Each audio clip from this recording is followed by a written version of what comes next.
All right, guys, welcome to the very first stop of our dealer tour. We're going on a massive 7-day trip, East Coast to West Coast. We're skipping the Midwest this time and other parts of the U.S., planning on doing that again in like a 2.0 dealer tour. But this is our first stop. We are way the heck up here in Vermont, nearly in Canada. This is actually Colby from Ultraview Archery's home shop. He doesn't live far, or hasn't lived far from here. He lives in Atlanta now, but hasn't lived far from here. This is his home shop, Pelkey's Archery. So this is actually a super cool shop. They run a ton of Joe kids through it. They are a top premier archery pro shop. John, the owner, is super cool. So we're going to dive right in, look at some of the history. Colby's actually going to set up a bow. We're going to set up a bow, pull it off the rack, kind of go, if you were to just walk in a pro shop, what it takes to get a fully set up bow, some of the steps, and dive right in and see what Pelkey's is all about. These are a bunch of old archery catalogs. 1993 Hoyt catalog, 93 PSE. Doesn't even have a bow on the front cover. This is Ragsdale.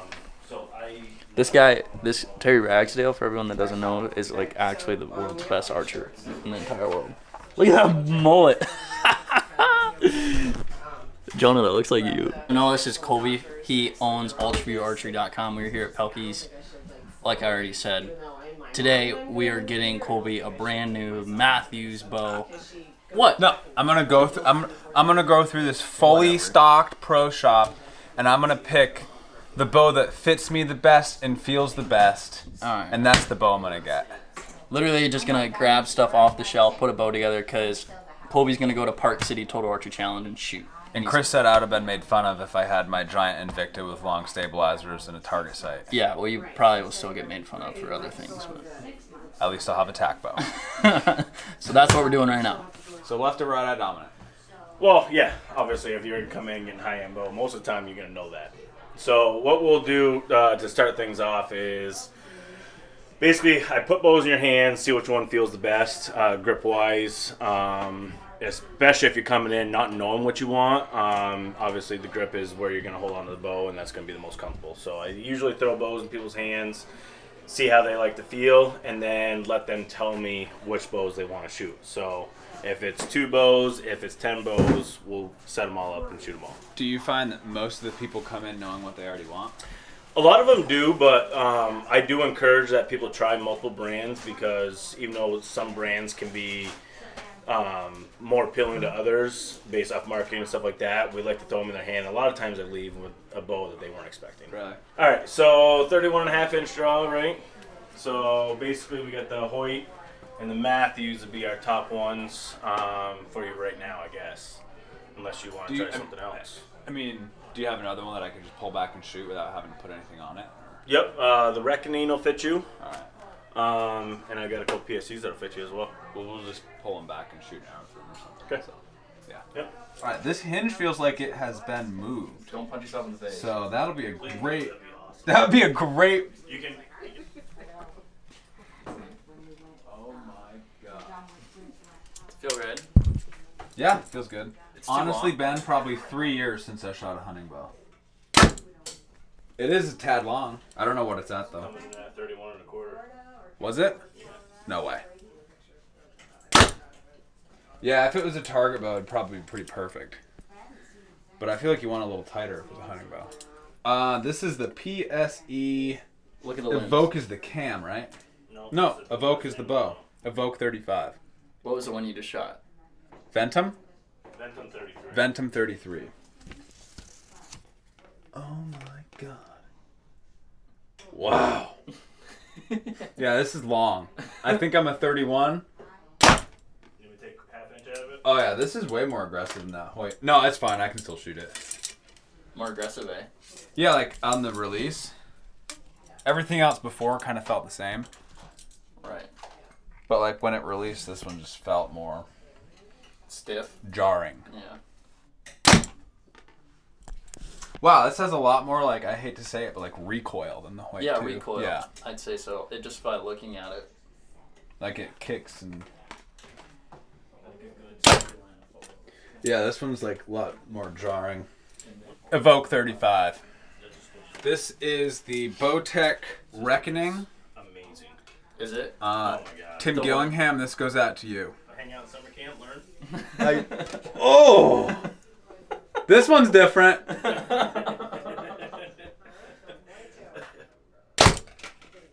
Chris, I might be shooting the Bowtech. Does that feel good? Yeah. Feel better than PSE? Better. It's got more. I mean, I've drawn it once. I think I liked the cam system better than the PSE. Like, see, it's getting real hard here. Yeah. And then it just falls into like a super hard cam. Or a stop. It's still a cable stop. Also, this is the closest one that fits my draw look so far, so it feels real good. Back off a half inch. What is this one at, 31? 31 and a quarter. Yeah, I like it. All right, now we're actually going to shoot the good ball. All right, so this here is the UltraView UV3. We'll see how she does. All right, so this is how you remove the stock Mathews grip. Here, I'll show you. You're going to gently pop it off. Oh, like so. Just like that, okay? You take this, you put it over there. And then what you're going to want to do before you install your UltraView grip is take all of this stuff off, because the UltraView grip's very stiff, like it doesn't bend and peel off like that one did. So if you have this on here and you install the B-Reel grip, it's permanently installed. Yeah, it's permanently installed. Yeah. Got an awesome red. It actually won't look too bad with a black. All right, so then you take your B-Reel grip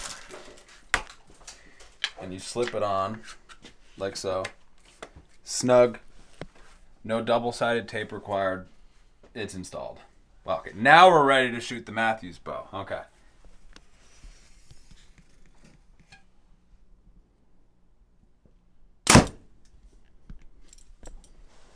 What's this one at for poundage? 72. 72? I was going to say it's a lot more than that Bowtech. What do you think? I like it. Like, sincerely? Yeah, I feel like... It's 31 axle. It's the shortest bow. Yeah, it's short. It's Yeah. short. I mean, I do like a good longer axle, but... I think just by listening in this tight room, it's definitely one of the It's one of the better ones, yeah, just by straight sound. Yeah, it's good, and it doesn't like, I could feel, God, I feel like such a stereotypical guy that shoots a bow in a pro shop, right? I could feel the vibration in my hand on the PSE and the Bowtech. Mm-hmm. Like I could feel the vibration after you shot. Yeah. With the Hoyt and the Mathews, dead. You don't get that aggressive vibration. Mm-hmm. And the Hoyt is definitely quieter than the Mathews is definitely quieter than the Hoyt. So we're gonna pick you out a rest. We had talked earlier, different drop aways. So you have your ham skis here, QADs, got the HHA Virtus. Be the top 3 for you right now. So what are you thinking? I'm gonna do the ham ski only because that's what I shoot on my target stuff. Okay. And I know how they work. So we'll go with the Hybrid Hunter Pro. Right-handed, of course. Yep. Okay. Don't give me left-handed rest. Sight. You want something that's gonna fit your UV3, so Fast Eddy XL. Something a hybrid, so you can adjust it on fly. Yeah. So actually, the Fast Eddy and the XL AccuTouch or Landslide, right? Yep, those are like our top. Those are three like choices. the top 3 for anything UV3. They mount perfectly to this. So they got them here. We're gonna mount it up. Stabilizers.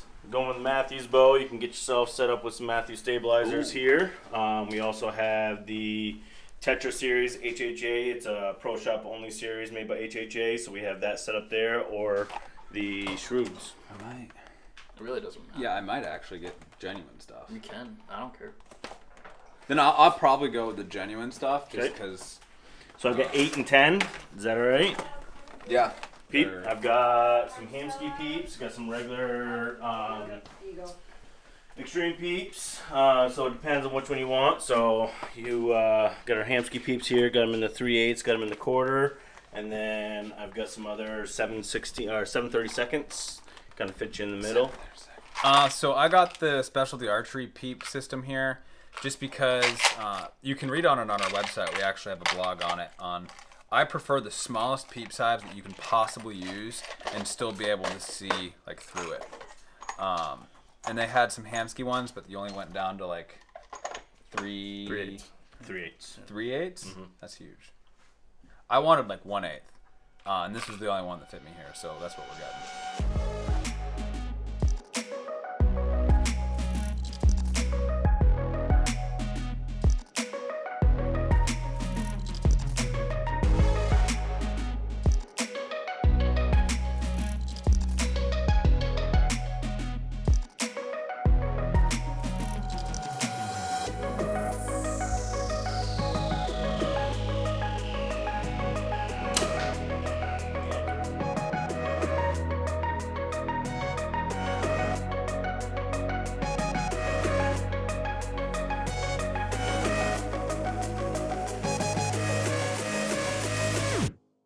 But Ron's dad started this when? 1975. And it was just this little small section right here. They actually took a shack from the back of the house and moved it up, and that was his shop. Shack, like that big. Yep. So then he opened the shack. Was it called Pelkey's at the time? Yep, Pelkey's Archery. And then it literally just grew and grew. Yep. Yeah, so they slowly expanded as time went on. And then our indoor range was put in 1994. Nice. So and that's when they started our youth program, Joad, and kind of. So you can probably see, like, could you literally point out like each expansion? Yeah. So it goes to this pillar right here was the original shack. Oh yeah, you can see that pole. They expanded down basically to where the bathroom is, and then the rest went on later. So it went to the bathroom. That used to be an office, legitimate office, not the office. I think you should move it back to the office. In the bathroom? So that little nook right there was kind of like what was going to be the paperwork area and stuff like that, and it just turned into we needed more space. So when they expanded on, obviously they did a second floor as well. So we have a secondary range as an overflow upstairs, and then this from the stairs this way is inventory, and then office, and above Chris right now is a fletching room. When did you start working? Oh, jeez. I want to say it was January of 2005. Since 2005, when have you seen the shop the busiest? Oh, last year. Last year was 100% the busiest year we've ever had. Ever since 2005? Mm-hmm. Yeah. Last year was just a banger year. Last year. Which the whole industry as a whole boomed with COVID. Everyone was stuck at home, couldn't go anywhere. They needed to find something to do. And it was like usually May. So we had to close down until May 16th. So the end of March through May 16th, we were completely closed. And then when we started back up, it was like the floodgates opened immediately. Usually we don't start seeing a heavy flow of traffic until the end of July, first part of August. Last year it was June 1st, right straight on. So it was just one of those years that we were running around with our heads cut off. Nice windy day. Get your umbrella. Yeah.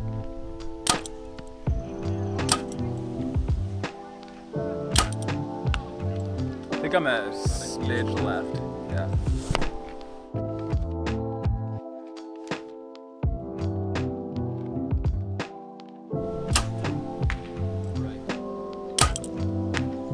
That should have been like a touch low. Yeah.